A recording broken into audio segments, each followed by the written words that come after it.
Good morning, good evening, and good afternoon. In this short video, as you can see from the title, I will talk about the jungle tier list for patch 14.2. But before that, I want to talk about how you should play jungle in season 14. And this will also help you understand why some champs became S tier or even OP when they were weak in the last season. As always, you will have timestamps for the video. But now, let's start it. So the first thing is the item and room shot changes, but also the changes made to the jungle. Last season, for example, Jarvan was dominating and I call Sinzao a budget Jarvan, but now with the item changes and the new Titanic Hydra, Sinzao actually outperforms him. The other reason is the map changes. Now it's harder to gank most lanes, and because of that, every jungler who doesn't have the best player or can't buy Titanic Hydra becomes worse. So does that mean ganking junglers are just dead? The answer is no, of course, because like I said, Sinzao is amazing right now, even though he's a ganking jungler, but he can buy Titanic Hydra, and because he doesn't have to gank that much anymore, he can do other things, such as bully the enemy jungler. But what about farming junglers?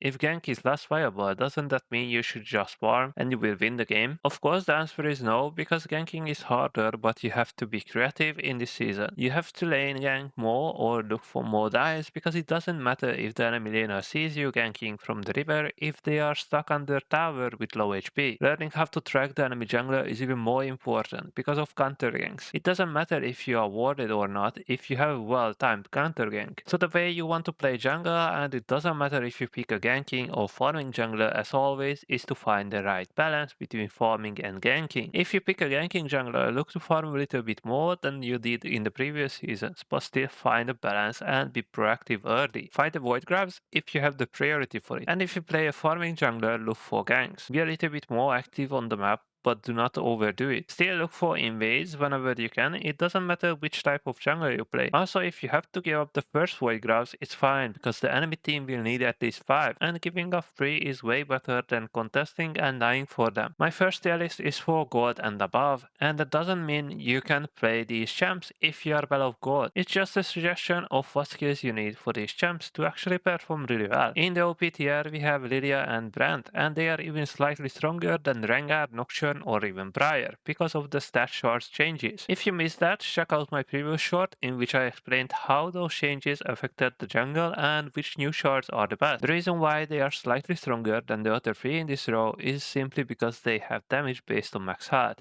And don't forget to buy Leandris as well, and you have a little combo. Rengar is next, and if you enjoy seeing enemy ADC being dead every minute, he is your best pick right now. The new Lethality items made him a one-shot monster again. It seems like Riot wasn't happy about Nocturne, so they decided to make an item just for him. I'm talking about Hexblade, and it's even better than Stridebreaker. With this item, there is no opponent who can run away. The best part is that after this item, you can go for Lethality items just for more insane damage. The last champion is Briar, and oh boy, she has been a problem since release. She can go Lethality and become a nightmare, or buy Bruiser items, and she is still going to one-shot you, and she takes no damage. Up to you which build you choose. I recommend Bruiser because I had great success with that setup last year, and she has some great build options this year as well. Now let's talk about the low tier list, from unranked to gold. If you want to pick a champ with low ban or pick rate, look for one from the S and A tiers. As I mentioned earlier, Lilia is amazing right now, and she fits in pretty much any team comp and can do a great job against any team. Games are really long in lower ranks, and ganking is not as strong anymore as farming is. Kraken is still in the game, as is Rageblade. That being said, Master Yi is having a great time right now. He can gank, invade, and scare to the moon. If you are someone who doesn't want to play Master Yi, then a great counter to Yi is actually Jax. Because of the jungle changes, Jax can scale for free almost always, and we have Void Grabs. So if your team sucks and your top laner doesn't know how to split push, Jax is your best pick for that. Since you are in the jungle, it means you get jungle resources and minion waves as well for even faster scale. So this was my tier list for this patch, and if you would like to see this type of content more instead of a short form tier list, then definitely hit the like button. It means a lot and also helps. Until the next time, thank you for watching.